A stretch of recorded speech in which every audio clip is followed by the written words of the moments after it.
Welcome to Albuquerque Real Estate Talk with Tego and Tracy Venturi, or Tracy and Tego Venturi, whichever way. You're way more important than me. So, You're funny. yeah. Anyway, we're on episode 462, talking about real estate in the Albuquerque area, and we are the Venturi Group with Real Broker. We have a great team of real estate agents, realtors here in Albuquerque, and love serving our buyers and sellers over the years, and continue doing that. And we love talking about real estate. So it's Albuquerque Real Estate Talk, and Tego, lots of good stuff this week, right? Yeah. It's we're going into fall. It's almost balloon fiesta time. The weather has just been ideal. Almost October. Oh my gosh, great time to be out looking for property if you're interested in that. Which the best way to reach us, speaking of, give us a ring, 505-448-8888. Our website, welcomehomeabq.com, action-packed. Tego makes sure that there's great information in there, whether you're looking to buy, to sell, or just want to know about the market. We've got great stuff. I got to tell a story. So I was at a real estate investors group. There's these, meetups, where you talk to different people. So it was real estate investors and people that own apartments and houses and different things.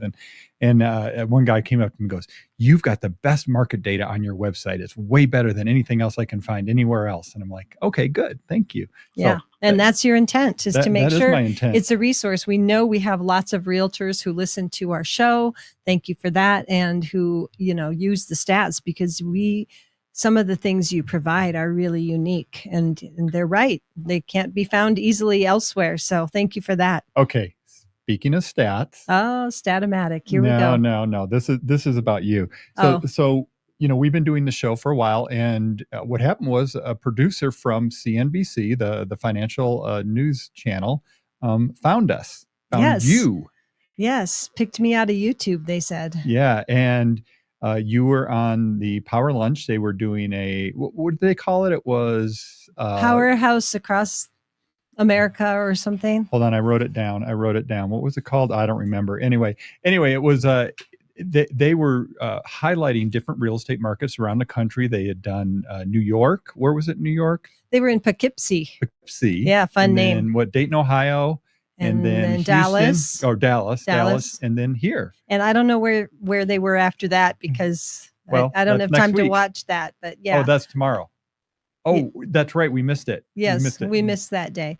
Anyway, yes, I was on CNBC on national TV on their Power Lunch segment. It was so fun to talk about Albuquerque real estate. However, it went by so quickly. I don't think I got it all out to say how amazing it is here in New Mexico. But we all know, fun. We've all had those times where you go back and say, "Oh, I wish I would have said this. Oh, I wish I would have said that." I'm sure you had a bunch of that. I did. And, when they asked the questions, it was hard, because I wanted to say all these things about the beautiful land of enchantment, and how people mostly say, "Oh, I've driven through Albuquerque before." And I wanted to say, get off the freeway and see how beautiful our community is. Yeah. And all of the resources that we have, both, between mountains and skiing and golf courses and hiking and fly fishing and, things that are so close to Albuquerque. Plus, we talked about affordable housing, and, housing is not that affordable right now.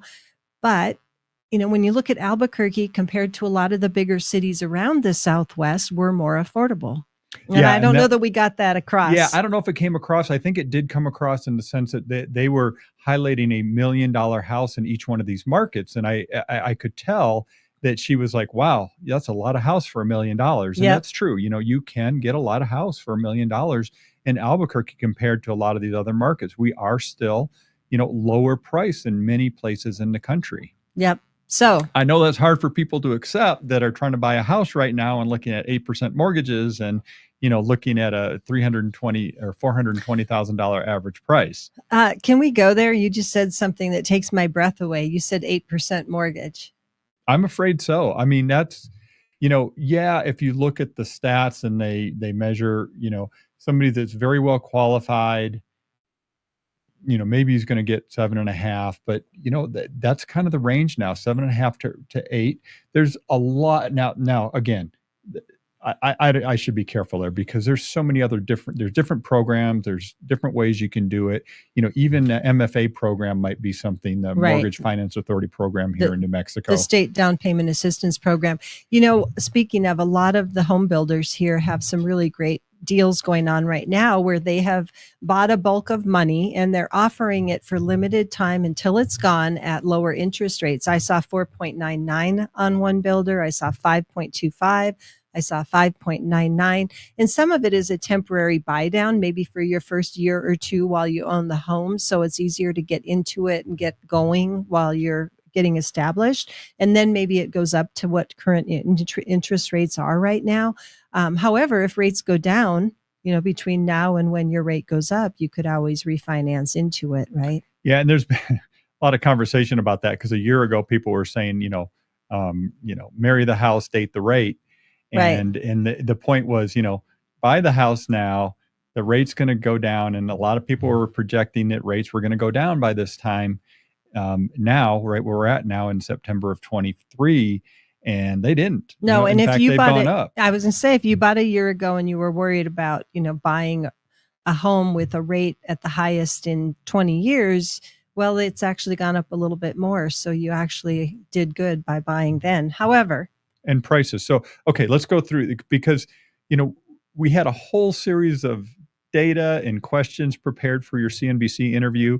And of course, it went fast. It went fast, man. It went fast. We didn't get much out. Yeah. So one of the things I wanted to talk about, though, because we did some research and talked to some people in the home building community this week in preparation for this. And what did we hear from the home builders here in the Albuquerque area? So you talked to Mackenzie Bishop of Abrazo Homes, co-owner of Abrazo Homes. Texted with him. You texted with him. Okay, of course. Nobody picks up the phone anymore. So the general builder sentiment is just as he said, right? Uncertainty, proceeding with caution, optimistic for the future, being careful not to get too many houses in the pipeline that would sit on the market, but that there's not a lot of inventory, oversupply sitting, waiting for the right buyer. The favorable demographics here and the need for housing helps the home buyers feel pretty solid that they need to keep building. Builders, you said buyers. The builders, builders. But they still have issues with a lot of things. So one of the things I keep hearing from home builders is there's no finished lots. Which is kind of funny. You think about, okay, you look outside and you go, there's land everywhere. Right. Well, you get out of town 2 miles and there's land everywhere, every direction. But the thing that's not available are finished developed lots.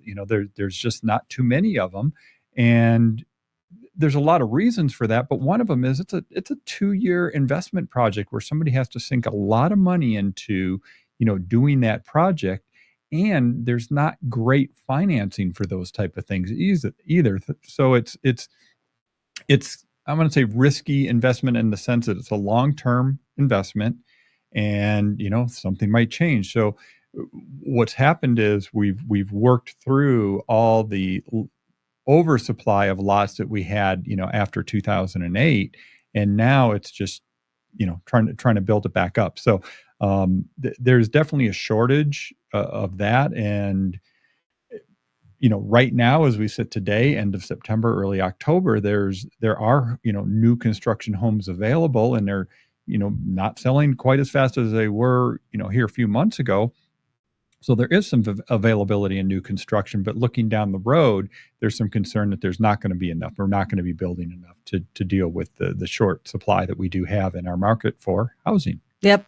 There you go. So some of the other information, Tego, price changes. So in August, homes that sold in August, we know they were up about 7% over homes that sold last August in price. Correct. So about 7% higher, which is interesting because when we look at a 3-year average or a 3-year number of what the home price increase has been, it's 44%. Yeah, that was interesting. That was one of the data points we pulled out, and we went back 3 years. This is still not pre-pandemic, but it was exactly 3 years back. 44% over the last 3 years, home prices have appreciated. So the good news is, at least in my opinion, is that now it's only 7%. It's not 17% like we had in 2021. Right. And what we do expect, and this was some of the data that we were looking at, is this is the time of year. We're going into fall. This is the time of year where home prices flatten out, right? We don't see a lot of big jumps between now and maybe next spring. It might even, home prices might actually come down a little bit between now and next March. But overall, it will still be up year over year. That would be my expectation, because we do see, with the rise in interest rates now, just in the last month, they have gone up. That has, I think it's we can feel a slowing of the market for sure. That the number of homes transacting is down, Right. but there were still 250 homes that went under contract in the last week in Albuquerque. So it's not like it stopped. It's just slower than it was. Right. And also, there's still buyers out there, right? We still have demand for homes, and we are still seeing some homes getting multiple offers, right? So one of the questions that came up on this CNBC interview that we were kind of talking about, but going all over the place, was what are you seeing with buyers and sellers? What's their attitudes of buyers and sellers? And I thought you had a pretty good insight on that. Yeah, I wish they would have asked the question like I was ready for it. But, in general, I was saying that I feel, Tego, like there's sort of a disconnect between what buyers are feeling and what sellers are feeling, and not understanding each other's side right now. Buyers are wanting move-in ready house, and they don't want an as-is purchase. Generally, they feel like they're paying top dollar, and they have those higher interest rates. So they really want more from the seller. On the seller's side, they know it's more of a seller's market. Which it is technically. Right. So it's a higher price. And they're saying, yeah, if you want my house, I don't want to make that repair, or I want to sell it as is. Just not as many concessions as buyers might want. Yeah, So. I said it one way and you didn't like it, but it was sellers aren't as motivated. And that's in the sense that, okay, once you put your home on the market, yes, you're motivated, right? And you want to get it sold. Right. But it's just in the sense there's not this urgency that we've seen in other times. Right. People, I don't know if in other times people who weren't that motivated to sell put their house on the market. Good point. But there are reasons people need to sell their houses right now. And it's the typical reasons. People in the past didn't just put it on the market because they felt like it. They had a reason they needed to sell their house. Yeah. But now I think, people are holding off if they can, versus if they really have to be in a different state, or they really have to upsize to accommodate their family or whatever. It still makes sense. Yeah. Another thing that came up this week, or I just wanted to highlight, was the Case Shiller Home Price Index came out, and that's kind of the gold standard of home price indexes for the nation. And they look at a couple different ways. They look at a 10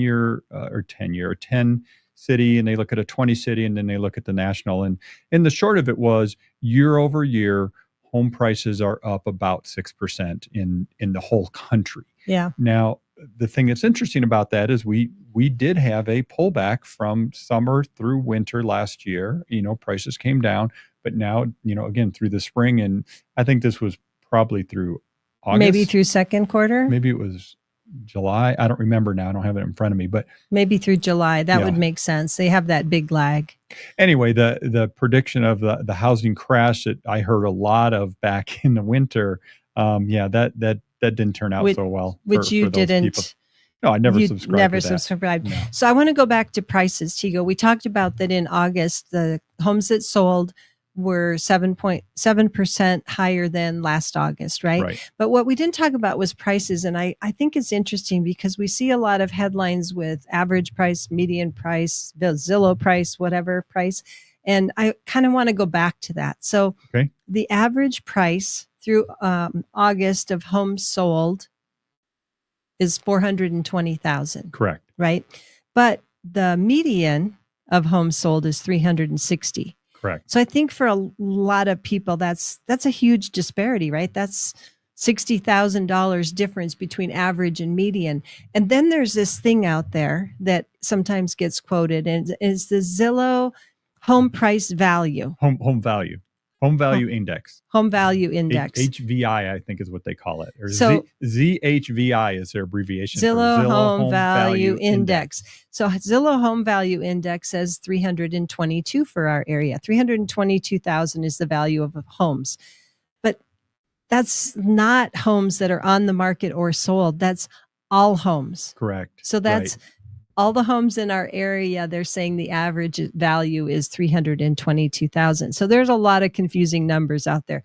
More of a reason to call us when you need real estate help. Well, and that's why I really started being the guy that works on housing market data for Albuquerque, because I was so frustrated with some of the way things get reported and in the inaccuracies that we would see. And yeah, there's a lot of different ways to slice and dice the data. You know what they say? What do they say about statistics? There's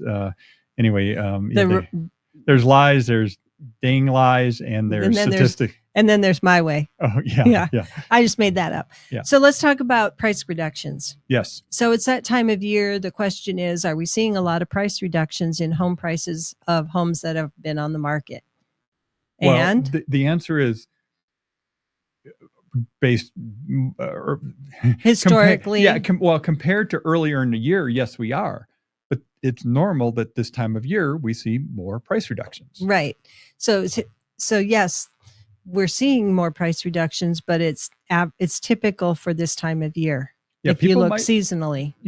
People might be surprised to hear that 35% of all the homes that are active on the market, these are homes that are for sale. Unsold houses. Unsold, that's a great way to put it. But on the market have had a price reduction. 35%. Thank you for that stat. I figured you'd have a stat for that. Of course. So good. Well, in the thing, I think that the takeaway is, again, we do have this kind of slowdown this time of year, and somebody maybe, got their house priced a little bit ahead of the market and are now having to adjust. Yeah. So let's talk about that, Tracy. Home pricing. When somebody lists their home for sale, where does the price come from? Because I've heard people say, well, the realtor listed it for X, or the realtor said it's, this is the price. It's like, well, where does that number come from? How do we decide what a home should be listed for? That's a really good question. And it kind of puts it on the spot, because the realtor, as in me, we should be supplying the good data to the client to help them make a good decision of where we should market the whole package of their home. Price is one part of that, right? Mm-hmm. But what we're looking for is what an appraiser would appraise the home for and what a buyer's willing to pay. So we're looking at relevant sales in the area, relevant properties that are on the market that would help us understand what the home could sell for.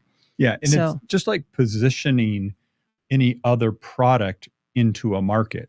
So like, let's say you come up with a new widget, and you got to go look at the other widgets and see, what they're priced at and how they compare and what the features are of that widget versus your widget. What are the features, and why will yours stand out at this price versus what price they're selling it at, and what are the differentiating pieces to that widget? And the difference that we deal with is now not only that, we have to have an appraiser come in after we've come to terms on a price. And the appraiser has to verify that is a fair price or a correct price. So I'm going to add to that. So an appraiser isn't required on every transaction. Even if there's a loan, they're not always required. Sometimes there's an appraisal waiver. Well, there's still, I gotta correct you on that. Okay, I got to push back on that. Cash purchase, they don't ask for an appraisal. Yes, but if there's a loan, there's going to be some sort of value verification. It may not be a full appraisal. I know what you meant. There's not going to be somebody come out to the house and measure the house and do all that. No, they're a desktop appraisal, as they call it. Right. Yeah. So somebody's looking at the data going, yeah, we're good with that. Because really appraisers, the appraisal is there to justify to the lender of those funds that it's a good loan for them to make. The Correct. house is worth what the buyer wants to pay, and they're safe on making that loan to this borrower, because they don't really know the borrower's financial situation. They just want to make sure the house is worth what the buyer wants to pay for it. And to add to that, I think a lot of people assume that it's a shot in the dark. The appraiser doesn't know the sale price. The appraiser knows the sale price. The appraiser gets a copy of the contract. All they're trying to do is go, yes, this is good. So people are always like, well, what did it appraise for? And you're like, well, it appraised for sale price. And they think, wow, that's amazing. It came in right at sale price. I'm like, no, it's not. The appraiser knew what the sale price was. Don't worry. They know all the terms, they know the concessions, and they can decide if it makes sense. So that was all a sidebar there. No, it's great. So where do prices come from on how we decide what to list a house at? We work with the owner of the property. We get data from other properties that we call not really comparable, but relevant, because a lot of them are different, but we have to weigh the features and benefits, the location. I mean, literally, it's how does it show? How does it smell? How's the yard? How do the neighbors' houses look? How does the photography come out? How are the trees? You know, there's a lot of things that go into how one property compares to another property. And then we come together on what the marketing plan is and the pricing for that property. Yeah, and it's part science, and there's definitely part, experience and Totally. instinct and understanding what's going on in the market. Yep. And also understanding the criteria appraisers use to put a value on it, because they do have very strict criteria that they have to use to stay within the Fannie and Freddie guidelines. Yes, So, they do. yeah. Yep. Tracy, I wanted to just switch real quick because I came across something I thought was really interesting. It's on the abq.org website. That's the used to be Albuquerque Economic Development website. Now it's called Area. I forget what the acronym is off the top of my head. Sorry, you guys. I don't remember. But there's a place where it's abq.org/cost-of-living. So it's abq.org cost of living, right? You could just Google it. Cost/dash. And, Okay. And what they do is they compare, this is something you and I talk about, especially with housing, but just, home affordability. But how does Albuquerque compare with other markets? And they've got a little calculator on there, and you can put it in there. And so what I did is I put $100,000, and I live in Tucson, Arizona. Okay. I earn that you earn $100,000 a year. I earn $100,000 a year. What can you buy in Tucson? And then how would that $100,000 buying power in Tucson compare to that $100,000 buying power in Albuquerque? But what it means is in Albuquerque, you would only need to earn $89,000 to get the same value, if you will, of a house, the same type not of house. No, this total cost of living, total cost of living. So, because we get compared to Tucson a lot, and you and I always say it's like, housing is more affordable in Albuquerque than in Tucson, right? But then there's other markets like San Antonio. We're very, very similar, right? El Paso, our cost of living is less in El Paso, similar sized community. But wages are quite a bit less there. So there's that balance. So you'd have to earn more in Albuquerque compared to El Paso. To El Paso, exactly. Yeah. So I thought that was just interesting. That would be fun. I want to get on that later and put some cities in there. I would recommend anybody in the Albuquerque area jump on that abq.org website. They've got a whole presentation about the area, what's going on, what makes Albuquerque great. Obviously, their job is to promote the Albuquerque community, the greater Albuquerque area, to businesses, right? And bring in economic development into our community, which they've done a pretty good job. They've had some really big wins in the last few years. Intel being obviously one of the big ones. Wow. From our office, we can practically see all the cranes up there. I love driving by and just seeing all the cranes and knowing all the jobs that it's creating just to get their tools up to speed for what they're planning to use it for. It's just great.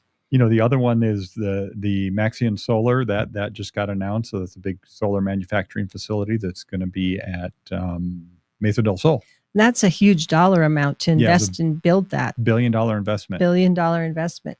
We used to talk about $1 million. Now we're talking billions. I know. Yikes. Yeah. Wow. So anyway, abq.org, highly recommend it if you want to just kind of pick around and learn about the community you live in, because a lot of us, sometimes we miss that. We forget how great it is here. Yeah. And talking on the TV about Albuquerque, I was prepared to say all the reasons we love New Mexico. Didn't get to say that. Tego, we're getting close to the end of our show. We need to talk about ways people can find homes for sale. We usually feature homes of the week. We have a variety of open houses on our website. They're a whole list, not just the houses Venturi Realty Group represents, but everything that's in MLS is having open houses coming up. So go to our website, welcomehomeabq.com, to the open house tab. It's probably under home buying, the buying tab, or Yep. Yeah. And then also searches. It's under searches. It's under searches, open houses. Yep. Yeah. So they're there. There's a lot of featured properties. If you're interested in going and taking a look inside, give us a ring, 448-8888. Like Tego said at the top of the hour, we have a lot of great realtors on our team. We can help get you set up with somebody to make sure you're well taken care of. And we certainly appreciate all you listeners all these years. And if there's something you want us to talk about, give us a call. We'd love to chat and take care of that topic. Yeah, we always get different questions that come up all the time. And we had a question about, what is title insurance and why do I need it? And we'll do a deep dive on that one week. But I think, sometimes people will just go like, well, it's title insurance. What's it? What's this? What's this and all it's about? Expensive when Yeah. you're selling a house. Yeah. So we will do a deep dive on that. Yeah, that's Good. awesome. Well, thanks for joining us today. We're always here, happy to talk real estate. And, you can get on Twitter or some of those other YouTube sites and find the CNBC Power Lunch episode. And I'll try not to be too embarrassed. I've got it on our Facebook. I've got it on my Twitter. So yeah, you can find it all, and it's on our Facebook business page. It's just search Venturi Group on Facebook. You'll find us. I haven't rewatched it yet because it was like all these questions came out of left field that they hadn't prepared me for. So yeah. Okay. Well, thanks so much. Talk to you next week. Take care, everybody.